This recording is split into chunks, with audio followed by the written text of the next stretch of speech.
All right, guys, welcome back to the Highs and Lows podcast crypto segment, where we talk about everything happening in the crypto space. And today, we're going to, as usual, be talking about the state of the market. Bitcoin is clearly sitting on its support. Like right now, if you look at the charts, it's on a support around the $103,000. And we all know why it has been battling to stay above this support. This should be like the fourth time. Yeah, It is retesting this support. we've not had peace. No, we've not had peace in crypto. We've not It's at all. been yeah. this first half of this year is quite funny. We've had the Trump election, Trump Chinese. Chinese. Yes, we had the war. Chinese DeepSeek. We've had the hacking of Bybit. We've had a whole lot. We've had the tariff wars. Yeah, the tariff wars between Asia and also Europe. Yeah, the whole uncertainty around it. Yeah, we've had. Then we've now had the Iraq Israel war now. Iran. Yeah, Iran Israel war now. That's the one that's and then this week we had a hack.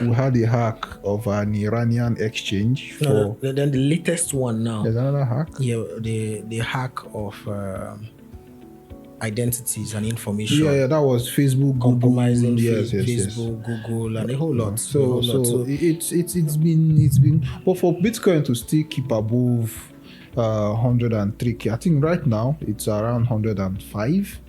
So but it's been ranging. Yeah, because there's so many uncertainty in the market. There's so many uncertainty in the market. Investors are scared of pumping in money. Yeah. Some persons are pulling out. Do you know how much money, was liquidated this week again from crypto?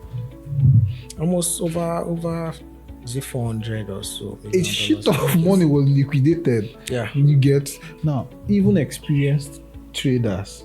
There's one the James guy also. His own case, they liquidated him or forced him to close his position at a very huge loss.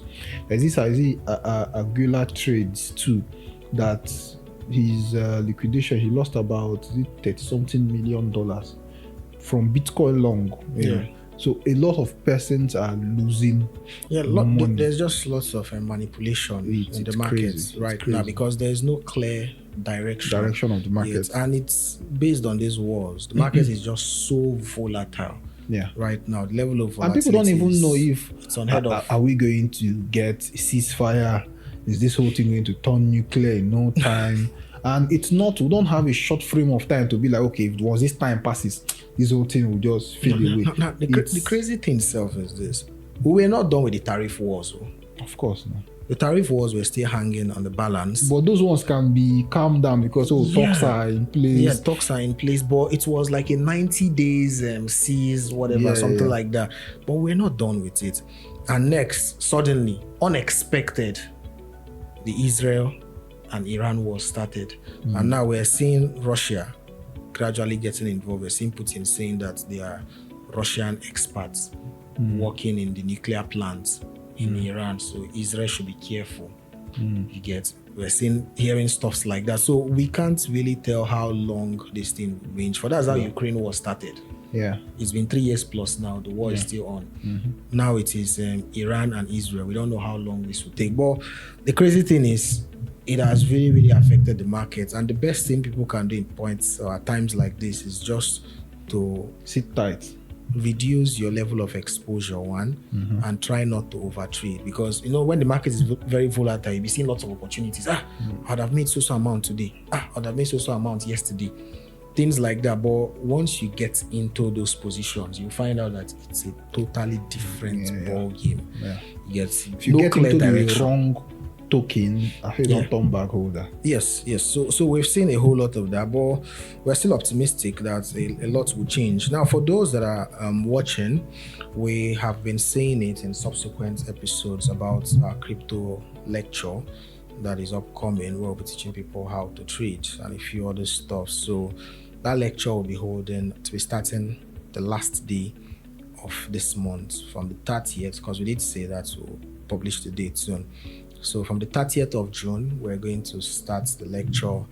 The group is still open. The WhatsApp group, for those that want to join to partake in it, is still very open. You can join, ask questions and any other thing you want to do. But on the 30th, we would kick off.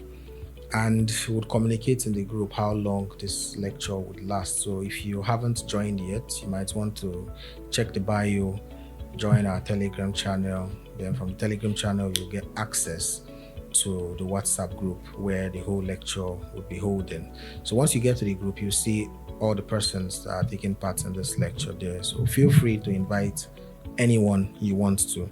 Then next, before we round up for our talking points for today, and we didn't even highlight this exchange that was hacked, the Iranian exchange. Yeah, it was, you know that exchange that was hacked, the funds, was it for $something million or it so? was about 50 something that was burnt. They burnt every damn thing. Yeah. Now that's the crazy thing. They hacked the exchange, but not because they wanted to steal the money and They use didn't want it. to take the It's money. because they wanted to just They took the money and then burnt it. burn the whole money, like waste it. It was So not spent to buy anything. It was sent as a message. Just wasted, and then they use it to send an encrypted message so Yeah. that you would know that they intentionally did what it did.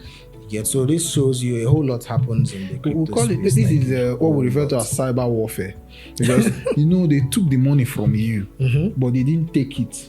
Rather, they burnt it, and the address they used, I've forgotten what they call those addresses. They use those addresses to send a message to you. Yeah. You get. So that you're seeing where they burnt the money, you're you also just getting the know message that, man, this they don't was need this very money. intentional It's stuff. an intentional. Yeah. Imagine someone that broke Now- into now- your house, instead of stealing from you, Yeah. he takes your stuff and then burns it and beats you and beat you. So you know that they didn't come to steal from you. They just came to pass a message. Yeah, now to you. the crazy thing is, this is not just affecting Iran, it's affecting the citizens. Of course, no. You understand? Of The course. citizens, because it's people's money. People also have more money in the Imagine exchange. maybe Nigeria has problem now with, so we'll always get issues with South Africans. Imagine we have issues now with South Africans. Next thing, they hack our banks. As we were doing that thing with Uber, where we're ordering food, next thing they just hack like 3 of our top banks and clear the whole money. You imagine stuff like that. But the difference now, the challenge for the traditional banking system is they'll track the money. You can't burn money like that. Well, they can mess with their database. Yeah, they can mess with database, but they can't just poof the money where it is shown that, for example, Zenith Bank was hacked and they blew 200 billion naira. You understand? Burnt. You can't. They'll see like where it was sent to. They can track it. But in crypto, they can actually burn it. Now, the other loophole there in crypto now is if, let's say, a stable coin was burnt, the company that issued it can reissue it. Because it's centralized.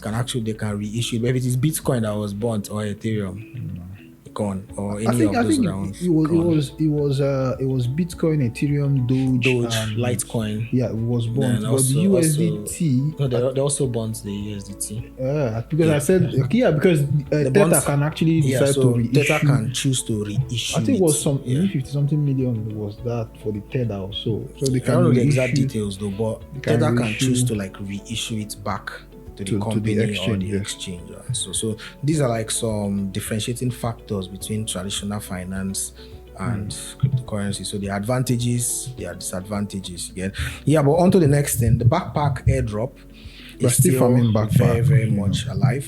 Yeah. And they are giving some free cash for those that are trading and that are also making profits on the platform on a daily basis, depending on your trading volume and also depending on how much profit you made.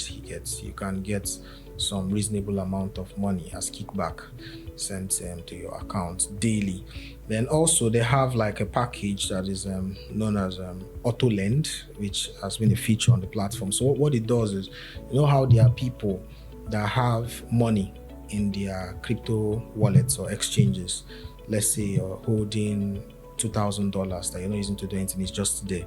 So that auto lend feature, if you turn it on, it auto lends that your balance and pays you certain percentage of interest passively once you toggle on that feature. So whenever you have balance in the wallet, it just automatically takes that money and auto lends it and gives you certain dividends daily or weekly or monthly. That's actually nice. Yeah, so they are doing that while at the same time, while all of this is happening, you're still farming the points for a possible airdrop. So Autoland is also part of the farming.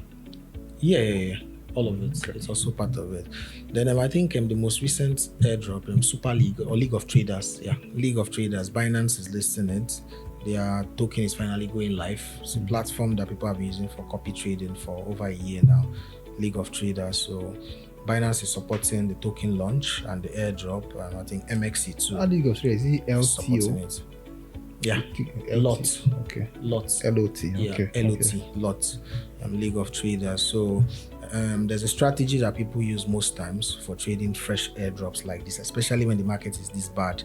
So what people do, the strategy is once the coin launches, they give it some time to pump the first few minutes, after which they short it all the way down. So all you just need to make sure of is your account size. I won't say the account size, just need to manage your risk properly. Don't go and try to over leverage or use your entire account. Leave a reasonable gap so they can't liquidate you or take you out of the position. MXC, they're very funny with stuffs like that. And it's on MXC that people do this because they'll most likely list it on features. So it's an opportunity for features traders to make money, the ones that trade fresh airdrops that are listed based on this strategy I just explained. But at the core of this strategy is your risk management. So you don't want to fumble when it comes to your risk management. But more of these things you would learn in our course that is starting 30th of June. So make sure you don't miss it. Hit the link and try to join the community. Do you have any closing remarks for the audience? Well, just for guys to stay safe, don't overtrade. Let's see how maybe in the coming days or in the coming weeks how things improve.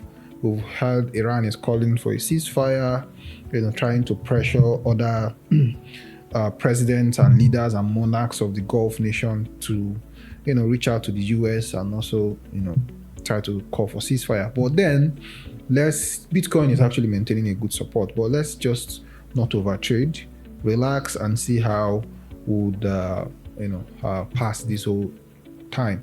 But for those that want to do like DCA, we have very good prices for RAI, AO, AR, and all those other tokens. So we know that you want to hold on to these things for long term, so you can start to do your DCA now and get good prices. But if you want to hold for short term, just wait. If you're trading features and you can't hold yourself, use very tight stop losses. So that's it from me. All right, guys. Thanks very much for watching and see you guys in the next episode. Bye-bye, guys.